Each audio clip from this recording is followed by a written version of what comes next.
بەڵێ ئەزانمان لە تەوریەکەمدا باز لە ئاشتەوایی دەکەین لە نێوان خەڵکدا. کاتێک ئاشتەوایی لە نێوان خێزانەکاندا بوونی هەبێت، ئەو خێزانە بە خۆشەویستی و تەبایی و ڕێزەوە ژیان دەکەن. و کاتێکیش خێزانەکانمان ئاشتەوایی تێدا هەبێت لە نێوان خەڵکدا و لە نێوان چواردەور و کۆمەلگادا ئاشتەوایی بڵاو دەبێتەوە و ئەو وڵاتە لە سەلامەتی و هەروەها لە خۆشگوزەرانی و لە سەقامگیری باری دارایی و تەندروستی و چەندین واری دیکەدا سەقامگیر دەبێت و خۆشگوزەرانی باڵدەکێشە بەسەر ئەو ناوچێ و ئەو شار و وڵاتەدا. کاتە ئاشتەوایی ڕۆڵێکی گرنگی هەیە لە پەیوەندیەکاندا، لەوەی کە دووربین لە کێشە لە یاخود کاتێک کە کێشە دروست دەبێت کەسانێک هەن کە دەکرێت ئاشتەوایی لە نێوان دوو کەسدا کە کێشیان هەیە بەرپا بکەن و هەروە ئەو دوو کەسە دەست بخەنەوە ناو دەستێک و دووبارە خۆشگوزەرانی باڵکێشێتەوە بەسەریاندا. گفتوگۆ دەکەین لەسەر ئەم بابەتە لە ڕوانگەی ئیسلام و بەتایبەتی بە میوانداری مامۆستای ئاینی مامۆستای یوسف مەحموود کە لە ستۆدیۆ لەگەڵماندا. زۆر سپاس، خۆی پەروەردگار پاداشتی خێرتان باتەوە. لە ڕوانگەی ئاینی پیرۆزی ئیسلامەوە ئاشتەوایی چۆن وەسفکرا و چۆن پێناسەکراوە؟ بەڵێ، بەناوی خۆی بەخشندەی میهرەبان، سپاس و ستایش بۆ خۆی پەروەردگار، درود و سەلام لەسەر پێغەمبەری عەزیزمان صلی الله عليه وسلم و بە سۆرجانی یار و هاوڵانی و شوێن کەوتوانی ڕێز و سڵاومان هەیە بۆ هەموو بیسەران و بینەرانی ئەم بەرنامەیە. دەستخۆشی لە جەنابیشتانەکەین بۆم تەوەرەیە. لە ڕاستیدا نیعمەتی ئاشتی و ئاشتەوایی و خۆشگوزەرانی یەکێکە لەو نیعمەتانی کەوە خۆی پەروەردگار دایناوە لەسەر ئێمەی موسڵمان کە سوپاسی ئەم نیعمەتە بکەین و لە بەرامبەر ئەو نیعمەتەیە کە خوا پێی بەخشیوین پێ بزانین نیعمەتێکی گەورەیە. ئەوە تا خۆی پەروەردگار لە سوورەتی قوڕەیشە منەتەک هاتە سەر ئەهلی مەکە کەوە خۆی پەروەردگار لە بەرامبەر ئەوەدا کەوە نیعمەتی ئارامی و ئاسایشی پێبەخشیون لەگەڵ نیعمەتی خۆراک و یعنی ئاسایشی خۆراشیش لە بەرامبەر ئەم دوو نیعمەتەیە فەرمانی پێکردوون کە پەرستشی خۆی پەروەردگارکەن، وەکو فەرموویەتی فليعبدوا رب هذا البيت الذي أطعمهم من جوع وآمنهم من خوف. فەرمێ با خەڵکی پەرستشی پەروەردگاری ئەم بەیتە بکەن، ئەم ماڵی کەعبەیە بکەن کە خۆی پەروەردگارە لەسەر ئەم نیعمەتانەی کە پێی بەخشیون. ئەطعمهم من جوع وآمنهم من خوف، یعنی هەم لە برسێتی ڕزگاری کردوون، ئاسایشی خۆراکی پێبەخشیون، خەمی نان و خۆراکیان نییە، لە بەرامبەریشە نیعمەتی ئاسایش و خۆشی پێبەخشیون کەوە وآمنهم من خوف لە ترس و دڵە ڕاوکێ و شەڕ و شێوی پاراستونی. وەکو لە ئایەتی ترا فەرمێ یتەخەطەف الناس من حولهم، ئەفەرمێ خەڵکی تر لە کاتێکا لە دەوروبەریان و لەو قەبیلە و تیرانی دەوروبەریان خەڵکی ڕفێنراوە، تووشی ناڕەحەتی و ناخۆشی و شاڵاو بۆ بردن بوون، بەڵام ئەمان خۆی پەروەردگار لەم جێگەیەدا پاراستونی ئەمینن، ئاسایشیان هەبووە. بۆیە داوای لێکردوون کەوا سپاس و ستایشی نیعمەتی خوا بکەن لەسەر ئەو نیعمەتە. دیارە زۆر ئاەتی تریشمان هەیە کە ینی بەرنامەکەمان ڕەنگە مەجای لەوەی نەبێ هەموو ئەو بابەتانە و هەموو ئەو ئاەتانە باس بکەین. ئەو فەرموودە شاواز کرەوە کرێ هەندێکیان ئاماژە پێ بدەین. بەڵێ زۆر باشە. بەڵسا گرنگی ئاشتەوایی و بوونی کەسێک کە نێوێنزگیر بێ لە ناو کۆمەلگادا و ڕۆڵە ببینێ چ گرنگیەکی هەیە؟ بەڵێ پێش هەموو شتێ ئینسان جارێ ئەگەر لە ماڵی خۆیدا ئاشتی و خۆشی هەبێ، ئارامی هەبێت، پێغەمبەری خوا صلی الله علیه وسلم لە فەرمودەیەکە فەرمیەتی هەر کەسێک لە ئێوە بەیانی کردەوە من أصبح منكم آمنا في سربه معافا في جسده عنده قوت يومه كأنما حيزت له الدنيا بحذافيرها. فەرمی ئەگەر کەسێک لە ماڵەکەی خۆیدا ئەمین بێ، ینی ئاسایشی و خۆشی هەبێت، لە خۆشییا بژی ترسی ئەوەی نەبێکەوە خەڵکانێ دەستدرێژی بکەنە سەر ناڕەحەتیکەن، ئاشتی و خۆشی لێ تێک بدەن، هەروەها لەشیشی ساغ بێ بە ڕێگای نەخۆشخانە و نۆرینگەکانەوە نەبێت، و ینی خۆراکی ئەو ڕۆژەشی هەبێ، بەیانی و ئێواری هەبێ. ئەمە کەسێکەکەوە خۆی پەروەردگار وەکو ئەو وایەکەوە هەموو نیعمەتەکان و هەموو خۆشیەکانی دنیای بۆ کۆ کردبێتەوە، لە بەرامبەر ئەوەدا سوپاسی خۆی پەروەردگارکە. جا دیارە ئاشتەوایی لە ناو خێزانە زۆر گرنگە، یانی چونکە لە تاکەوە دەست پێکە، لە تاکەوە لە پاشان خێزان و اینجا کۆمەڵگاکە. ئەگەر کۆمەلگاکەمان ئاشتەوایی تێدا بێ خێزانەکان با بڵین کۆمەلگاکەش لەو چەند خێزانە پێک دێ بۆیە لە ڕاستیدا ئەگەر خوای پەروەردگار خێر و چاکەی بە خێزانێک بوێ بە بنەماڵەیەک بوێ ئەوە ڕەوشت و ئاکاری جوان و ڕەوشتی جوان و باش و نەرمونیانی و جوان هەڵس و کەوتکردن لە یەکتریان پێ بەخشێ کە لە ڕاستیدا ئەم ئاشتەوایی و ئەم خۆشیە وایان لێکاکەوە بەڕاستی خێری خوا ڕووی تێکرد بێتین چکە پێغەمبەری خوا صلی الله عليه وسلم فەرمێ ئەگەر إذا أراد الله بأهل بيت خيرا أدخل فيهم الرفق ئەفەرمێ ئەگەر خوای گەورە خێری بۆ بنەماڵەیەک بوێ بۆ خێزانێک بوێ بۆ ئەم هاوسەرانە بۆ ئەم مناڵانە ئەوە بەڕاستی نەرمونیانی و ئەخلاقی جوان و ڕەوشتی جوان ئەخاتە نێوانیانەوە کە لە ڕاستیە ڕەوشتی جوان و جوان هەڵس و کەوتکردن لەگەڵ یەکتریە هۆکارێکی گەورەیە بۆی کەەوە ئاشتەوایی لە ناو ماڵەکەدا بەرپا ببێ بۆی کەەوە ئەم ماڵە بە هەست بە ئارامی ئاسایش و خۆشی بکەن یعنی ئەوەی کە مەسەرەن هاوسەرەکە دەنگبەرز نکاتەوە بەسەر خێزانەکە بە هەمان شێوە دەنگبەرز نکاتەوە بە هاوسەریا بۆڵەبۆڵ نەکە ئاگیان لە منداڵەکان بێ ینی بتوانین بە شێوازێکی جوان و باش پەروەردەیان کەین ئەمە لە ڕاستیدا ینی خێری خوای پەروەردگار ڕووی تێکردوین کە یەکێک لە خێرەکانی خوا و لە نیعمەتەکانی خوا ئەوەیە کە ئینسان بە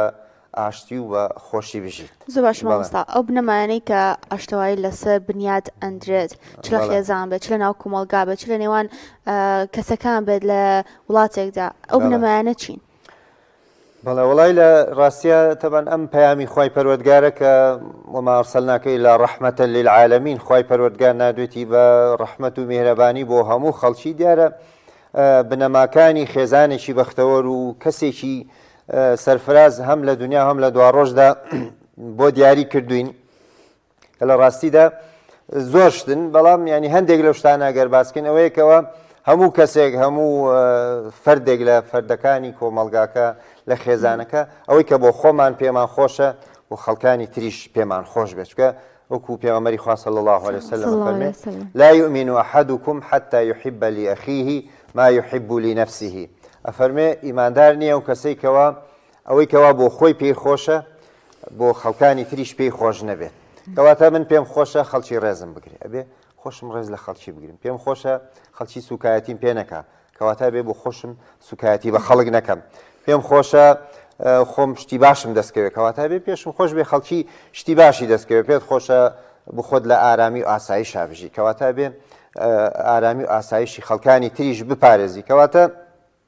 ئەو شتانی کەوا ینی بۆ خۆت بەڕەوایە بینی بۆ خەڵکیش بەڕەوای ببینی ئەمە بەشێکە لە ینی لەوەی کەوا ئاشتی و ئاشتەوایی لە ناو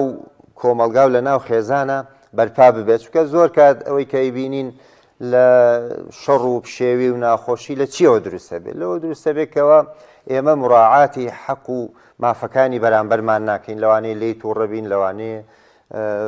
حەقەکەی پێشێل بکەین بێزاری بکەین ناڕەحەتی بکەین بە شێوازەکانی ناڕەحەتکردن و بێزارکردن بۆیە ئەم بێزارکردن و ناڕەحەتکردنەوە کاکەوە ئاشتەوایی ئەویش و خۆشمان تێک بچێ ینی با ئێمە وا بڵین کەوە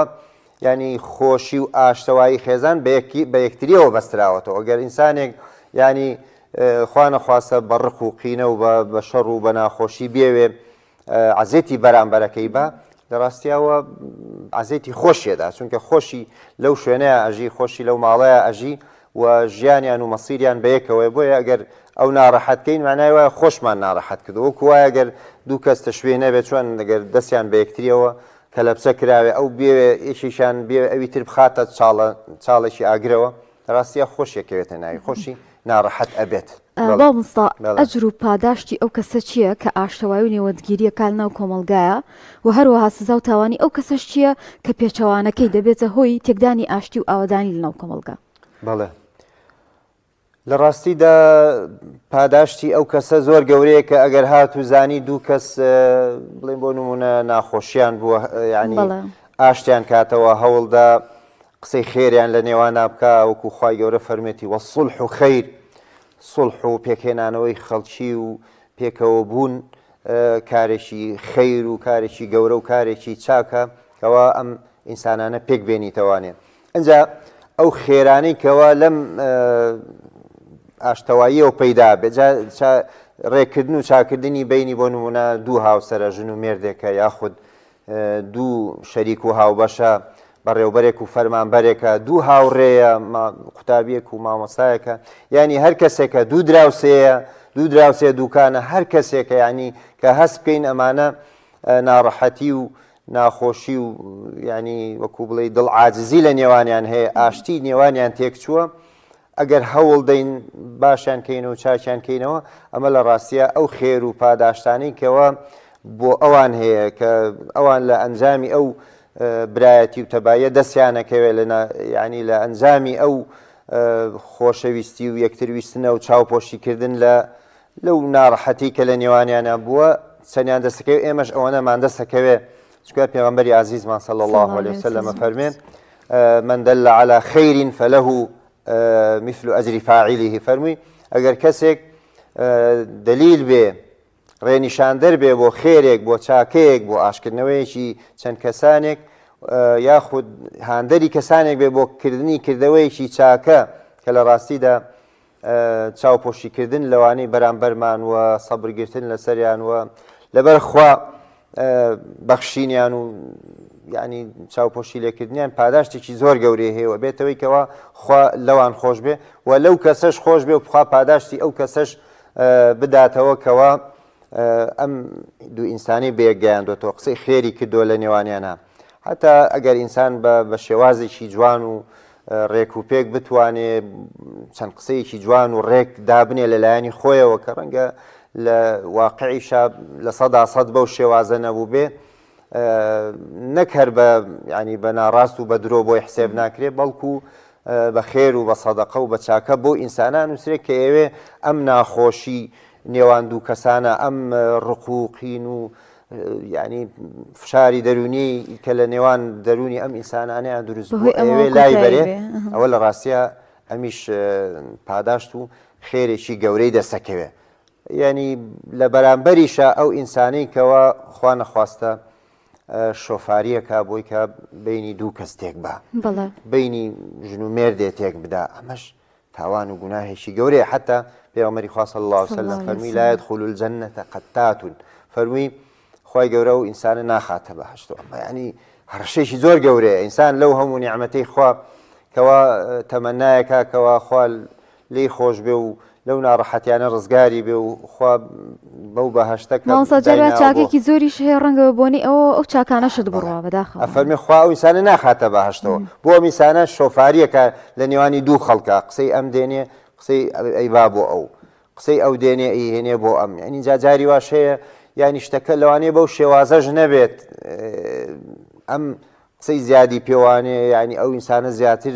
هان ئەدا بۆ خراپەکاری بۆی کەەوە ئاشتی و ئاشتەوایی خۆشی نێوان ئەم ئینسانانە تێک بچێ بەڕاستی ئەوە سزایەکی سەختی هەیە و ئەو تێکدانی بینی خەڵکەش پێغەمبەری خوا صلی الله علیه وسلم فەرمی خێر و پاداشتەکانی ئەو ئینسانە ناهێڵێ چۆن مەسەلەن ئامێرێکی تیش ئینسان مووەکانی ئینسان لابا ینی ئەو ئینسانش بەهۆی ئەم خراپانەیەوە کردەوە چاکەکانی نامێنێ و پاداشتی نامێنێ لای خۆی گەورە باش مامۆستا یوسف کاتێکە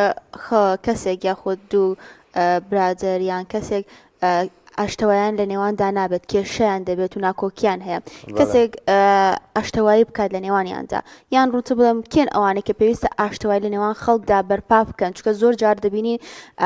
کەسانێک هەوڵ ئەدەن ئاشتەوایی بەرپا بکەن بەڵام کێشەکە گەورەتر دەبێت و ناکۆکیەکە زیاتر دەبێت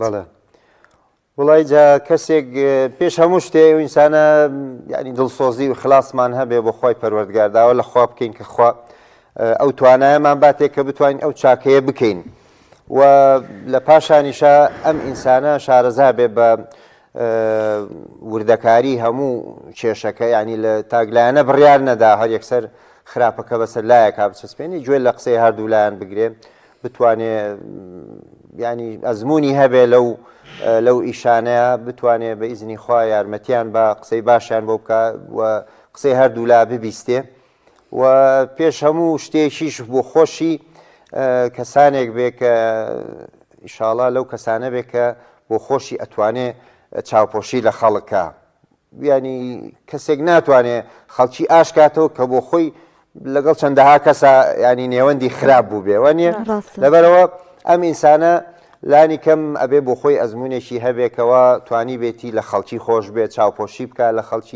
خەڵکی ببەخشێ ئاش بێتەوە لەگەڵ خەڵکیە ئەو ڕقوقینە و تووڕێی کەوا پێغەمبەری خوا صلی الله علیه و سلم فەرمی لا تحاسد ولا تباغضوا فەرمی ڕقوقینە و این مەپەسێوێنە دڵتانەوانێ بتوانی بێتی ئەو ڕقوقینەیە لا بەرێت وە لەبەر خاتری خوای پەروەردگار سینەی صاف کاتەوە و لە بەرامبەرەکانی خۆش بێ ئەم ئینسانانە ئەتوانن طبعا ئاشتەوایی لە نێوانی خەڵکییا بکەن قسەی خێری تێدا بکەن طبعا مامۆستایانی زانانی ئیسلام و مامۆستایانی ئاینی ئەوە طبعا بە پلەی یەکەم لە پاشانە خەڵکی تریش خەڵکانی تریش هەن خەڵکی کۆمەڵایەتین ئینسانی ناودارن لە نێوانی خەڵکیدا قسەیان ئەڕوا خەڵکی ڕێزیان ئەگرێ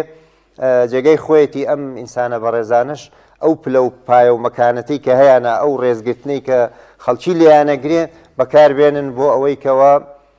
ئەم خەڵکانە ئاشکەنەوە بە فلانە کەس کە تۆ مادەم منت خۆشەوە بێ بە قسەشمکەی مادەم منت خۆشەوە بێ ڕاوێژم پێ بکەی نەکەرەوەی بڵێ یعنی ڕاوێژێکی با بڵێن ڕاوێژێک و احترامێکی ڕووکەشانە بێ بەڵام کە بێتە سەر واقع ئەوەی کە داوا بکرێ لەو ئینسانە هەنگاوێک هەڵگرێ لەبەرخوا چاوپۆشی لە عزێت و ناڕەحەتیەک بکە کە لە بەرامبەرەکەەوە تووشی بووە ئەوە ینی ناتوانێت ئەو ئینسانە ئەتوانێت ئەو ئینسانە ئاشتەوایی بکە بەڵام ئەگەر ئەو ئینسانە نەیتوانی بوو ئەوە بکە لە نەفسی خۆیان لە ڕاستیان ناشتوانێت لەگەڵ بەرامبەرەکانە جێبەجێ بکات. مامۆستا نەبوونی ئاشتەوایی دەرهاویشتەی زۆر ترسناکی هەیە لە کۆمەڵگادا بۆ پێی کە کوشتن و بڕین و دزی و نەبوونی سەقامگیری شەڕ و ئاژاوە ئەمانە هەمووی دەرهاویشتەی نەبوونی ئاشتەواییە جا لە کۆمەڵگای ئێمەدا ئێمە تا ئێستا چەندێک پێویستمان بە ئاشتەواییە یعنی سەرڕاوی کە ئێمە سپاس بخوا تا ڕادەیەکی باش سەقامگیریمان هەیە بەڵام هێشتا بینین ڕووداوەکانی کوشتن و هەندێک لە کێشە کۆمەڵاتیەکان لە زیادبوونە پێویستە کاکە ئێمە زیاتر ڕێنیشان دەربین و دەستێکی ئاشتەوایی بین لە ناو کۆمەڵگای خۆمانە بەڵێ بێگومان ئەو ئینسانە ئێمەی موسڵمان کە خۆی گەورە ئەم پەیامەی خوایی پێبەخشیوین ئەم ئیسلامی پێبەخشیوین لە ڕاستیدا زۆر هانمانەدا بۆ شتانی کەەوە ڕێخۆشکردن بۆ ئاشتەوایی بڵێن بۆ نمونە داپۆشین و شاردنەوەی عیب و کەسەری خەڵکی بە تایبەتی ئەو عیب و کەسەرانەی کە ڕەنگە شتی تایبەتی کەسەکە بن ینی شتێک نەبێ بە ئاشکرا و لەسەر کەناڵەکان بیڵێ یاخود بە ئاشکرا لە بەرچاوی خەڵکە ئەم شتە ئینسانێکە لەوانەیە شەیتان پێی هەڵخەلیسکان دەبێ گوناهێک بکە لە شوێنێکە کە کەس دیار نییە نەبینیوە ئەگەر ئەم ئینسانە بیزانێ ینی پێویستە لەسەری کەەوە سەتری بکات دایپۆشێ عیب و عارەکەی بڵاو نەکاتەوانێ ئەمە من ستر مسلما ستره الله في الدنيا والآخرة پێغەمبەری خوا صلی الله عليه وسلم فەرمی ئەگەر ئینسانێک عیبی مسلمانێ بپۆشێ لەبەر خوا باسی نەکا ئەمە خۆی هۆکارێکە بۆ ئەوەی کەەوە چاکی و باشی و ئاشتەوایی دروست ببێ ئەنجا لە پاشانیشە مسلمان کە چ مسلمانێ زۆر چاک و باشە پێغەمبەری خوا صلی الله عليه وسلم فەرمی ئەو مسلمانەی لەگەڵ خەڵکیات تێکەڵاوی ئەکات بەڵام سەبری هەیە لەسەر ناڕەحەتی و ئازارەکانیان لەسەر ناخۆشیەکانیان بێگومان هەموو خەڵکی وەکو یەک نین ئێمەش مرۆڤین جاری وایە شەیتان فریومانەدا جاری وا هەیە نەفس هەڵمانە خەڵەتێنێ لەوانەیە خوا نەخواستە بەرامبەر براکانمان بەرامبەر ئەو کەسانی کە لەگەڵماناژین هەڵەیە بکەین کەم و کەسێرێکمان هەبێ بەڵام ئەگەر لە بەرامبەرەکەی سەبری هەبێ لەبەرخوا بتوانێ ئەو ڕق و تووڕەیی خۆی بخواتەوانێ و ینی لە دژی بە شێوەیەکی زۆر گەورە ڕانەوەسێ چاوپۆشی هەبێ لە ناڕەحەتەکانی سەبر گرێ لەسەر ناڕەحەتەکانی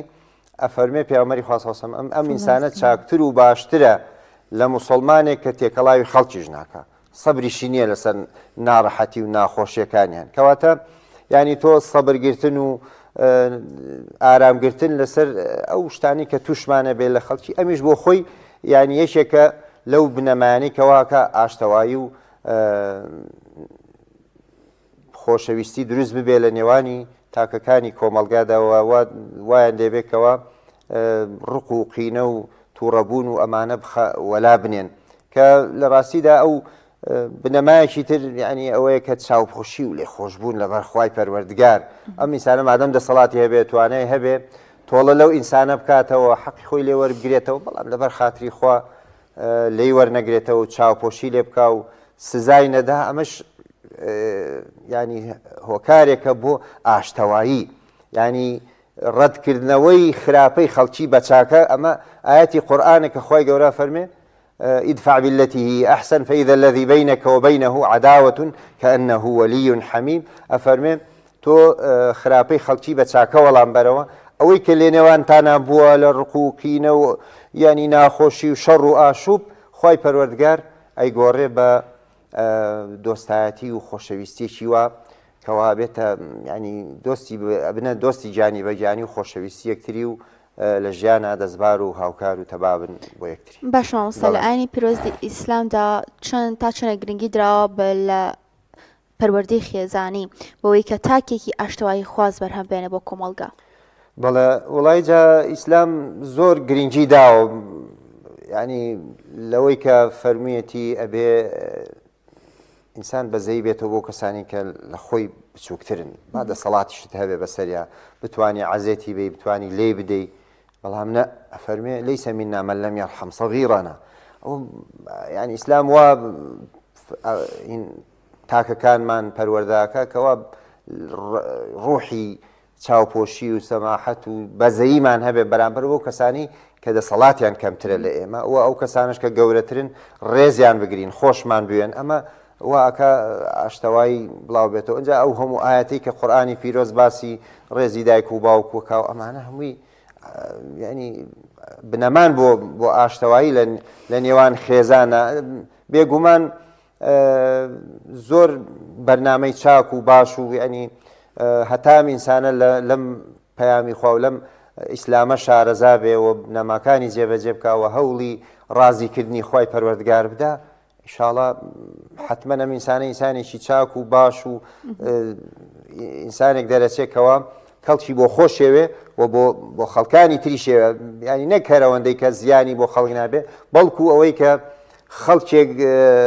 دڵخۆشکە خەڵکێک ئاشتەوایی لەگەڵا بکە ئەمیش بە ینی میزانی حەسەنات ئەزانێ بە چاکەیەکی گەورەیە زانێ کە ئەچێتە سەر تای تەرازووی چاکەکان و باشەکانمان ئەگەر ئینسان لەگەڵ خەڵکیدا ئاش بێ لەگەڵ خەڵکیدا خۆش بێ لەگەڵ خەڵکیدا تەبایی هەبێ خۆشی بوێن ئەوان خەڵکیش حەز بەم بکەن ئەم هۆگری خەڵکی بێ خەڵکی هۆگری ئەم ببێت ینی پێکەوە بژین دیارە ئەمانە هەمووی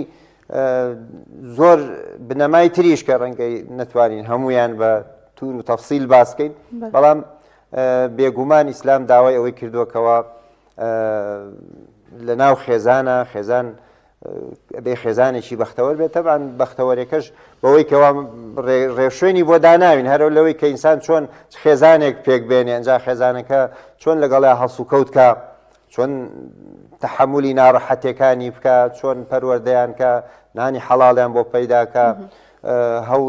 هەوڵی ئەوە با هاوڕێی باشیان هەبێ هەڵسوکەوتی باش بێ لەگەڵیانە و بۆ خۆشمان بە یارمەتی خوا نمونەیەکی جوان و زیندوو بین بۆ کەسانی کە لە خوار ئێمەون بۆ منداڵەکانمان بۆ کوڕەکانمان بۆ کچەکانمان کە نمونەیەکی جوان بین ئەگەر ئینسانێک هەتا ئێوارە باسی ئەوە بکە کە ڕێزی بەرامبەر بگرین بەڵام خوا نەخواستە بۆ خۆی ینی ڕێزی بەرامبەرەکە نەگرێت جنێوی پێ بڵێ سوکاتی پێ بکە دەنگ بەرزکاتەوە بەسەریا دەستی لێ بووە شوێنێ عەزێتی بە ئەمانە هەتا ئێوارە بە دەم بیڵێن بەکردەوە جێبەجێ نەکەین دەوری نابێت. سپاس بۆ مامۆستا یوسف محمود مامۆستایانی کە لەم تەوەرە لەگەڵمانە سپاس بۆ ئێوەش خوای پەروەردگار پاداشتی خێرتان باتەوە ئینشاڵڵا قسەکانمان مای سوود و کەڵک بوو بێت ئینشاءڵڵا.